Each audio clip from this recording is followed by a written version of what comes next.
I've been doing some camping with my son, and we found one of the things that was missing from our equipment list was a chair that was small enough to pack away in a backpack, but still had sort of a back that would support us when we were sitting around the campfire.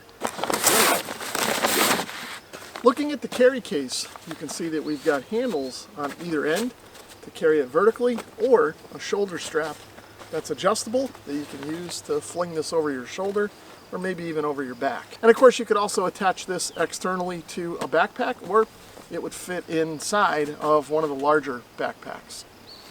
Taking a look at the dimensions of the chair in its pack, we're looking at about 19 inches long, roughly 6 inches wide, and also about 6 inches thick. And the weight of the chair, all packed up in its bag, is about 3.4 pounds. If we open things up, you can see we've got the chair fabric itself here, and the poles wrapped up with a Velcro strap, a product information card, and a large desiccant. And there is a Velcro head pillow that we'll take a look at in a minute. An interesting design feature of the carry bag is that about 2/3 of it is open mesh. I wouldn't recommend it, but this would help things dry out if you had to put the chair in here wet. So now I'll set up the chair frame.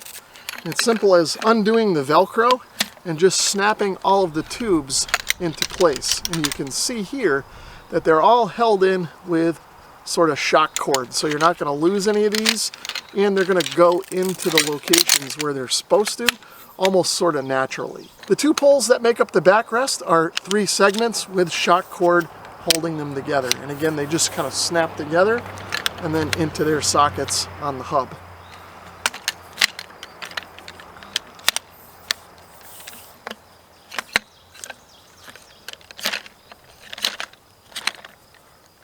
Now that I've got this all snapped together, I can just orient this so that the rubber feet are facing down and on the ground. Now I'll grab the chair fabric and I'll orient these 2 pockets to slide over the 2 poles that form the backrest of the chair. Now I'll grab the 2 lower corners of the chair, find these pockets that are on the corners, and slide them over the poles at the front of the chair. Now these may require a little bit of tension to be put on them, so these finger loops are here to allow you to kind of pull on these to get them oriented as you need to. Now especially this last pole is going to require a little bit of tension, so I need to pull on the loop and sort of push on the frame to get it to go over. So now I can attach the head pillow to the back of the chair with this Velcro. This tag is in the way. I'm going to cut it off of here. Don't call the police on me. Now we can stick this on and sort of adjust it wherever is comfortable, and we're good to go. The upper part of the chair and sort of the lower seat are all made of canvas, whereas sort of down here on the sides and in the middle of the back we have the mesh that we saw on the carry bag. I think this is a good combination of sort of durable material and breathable material, so that if you're out on a hot day, your back won't get sweaty, but you've still got enough canvas material here to kind of support the chair and make it feel stable. The chair frame is made of anodized aluminum poles. The center hubs here are just sort of molded plastic, and then each of the 4 legs have rubber feet on the bottom, so the chair shouldn't skid around when you're sitting in it on a smooth surface. So sitting in the chair, it feels pretty comfortable. I like the way that it kind of comes up over my sides and sort of cradles me, and I have this nice back, so I can kind of kick back and relax in front of the campfire after a long day of hiking. Now if I kind of move around a little bit, the chair isn't maybe quite as stable as one of those traditional folding canvas chairs that you might buy at, say, Cabela's, that don't come apart like this one does. But I think the sacrifice of a small amount of stability is worth being able to kind of pack this up and put it in a backpack and carry it where you need to. So now let's see how easy this thing is to pack up and put away.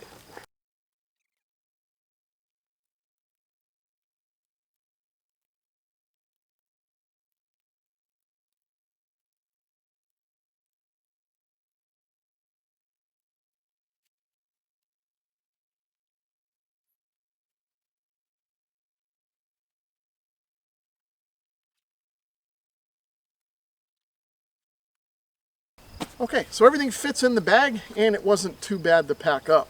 It was a little bit cumbersome dealing with all the poles, trying to hold them together and get the Velcro around, and it was a little bit of a snug fit in the bag, trying to get that zipper over the last kind of hump there. But those are just kind of minor nitpicks. I really didn't have any issue packing this up and putting it in the bag.